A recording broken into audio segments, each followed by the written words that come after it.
Say what you mean what you say, but don't say it mean.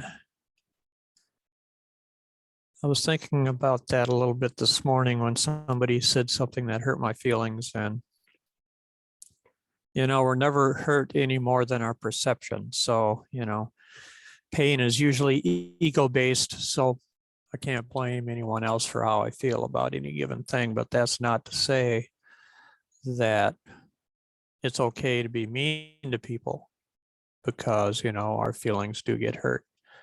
And I've listened to, I don't know, 100, probably a couple hundred, maybe NDEs. And a very great number of them report experiencing every pain that they caused for someone else.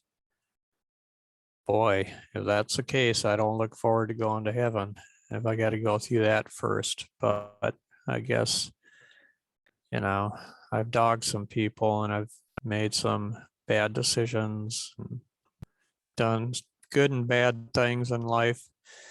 It is what it is, but when someone says something mean to me, I try not to respond in kind.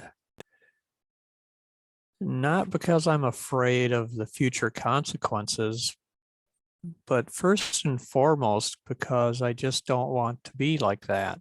I don't want to be someone who lashes out in anger. And I'm not saying I've never had an angry word, because certainly I have.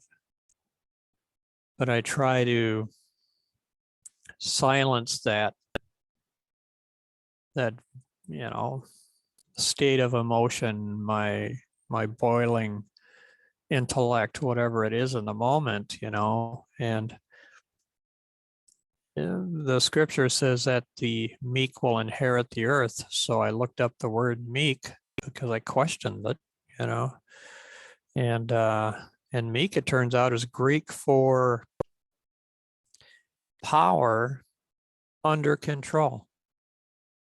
So basically it's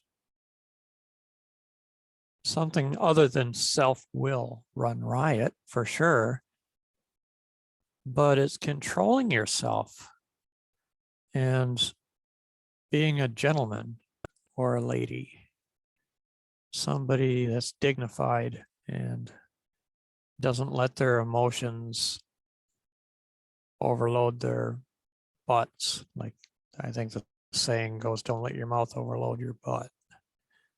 And I've done that quite a few times in my life. Most of the time I've been able to hold back a little bit, at least, less so in my youth. But, and then there's another scripture. It talks about kind of supporting the NDE thing, those reports. But the scripture says something about, by every word that proceeds out of your mouth, you'll be judged, good or bad. And some people have said all we experience is a judgment, but judged on the basis of what we, judge. It's like we become our own judge and jury. And I'm not sure God feels the same way about things that we do, And I just have a hard time believing in this vengeful, hateful God who just throws people in hell because they've done things wrong. I think the people are already in hell in a way, but it's self-induced hell. And it's like C.S. Lewis said, the door to hell is opened only from the inside. So maybe he knew. In A Grief Observed, which is my favorite book by him, boy, he has endured some pain. And I don't think he stated everything that he felt there, but you could kind of grasp it. But I just hope, that as we go through our lives, we can ease the pain of another human being. And I think it's kind of like what we're here for, is to try and help each other. And, when we're in pain, allow someone to help us, and don't stay stuck in your victimness, let go of that.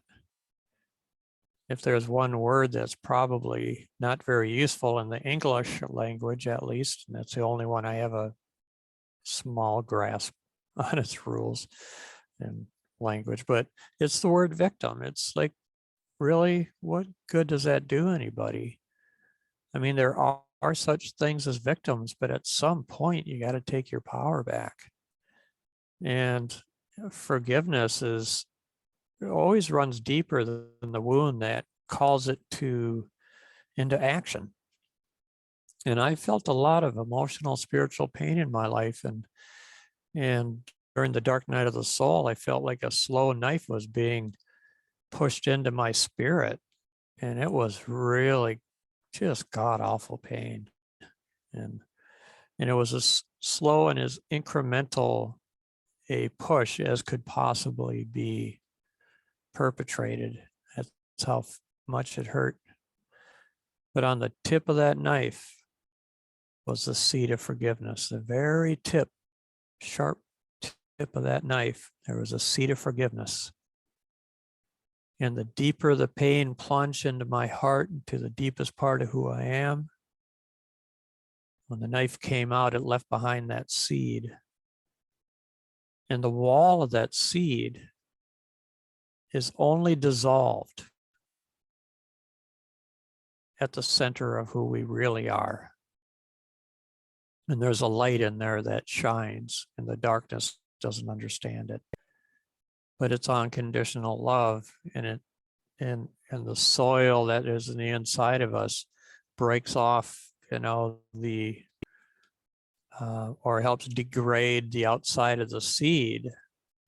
And nowhere else will do that. The nutrients are perfect in the deepest part of who we are to soften the outside of that seed so the inside can spring forth. And the roots of forgiveness always run deeper than the puncture hole. That, it's like we dig a hole, right, to put a seed, and then we cover it up. Well, it's kind of like that. And then the roots go deeper than we dug the hole too, right? It does its own thing. And eventually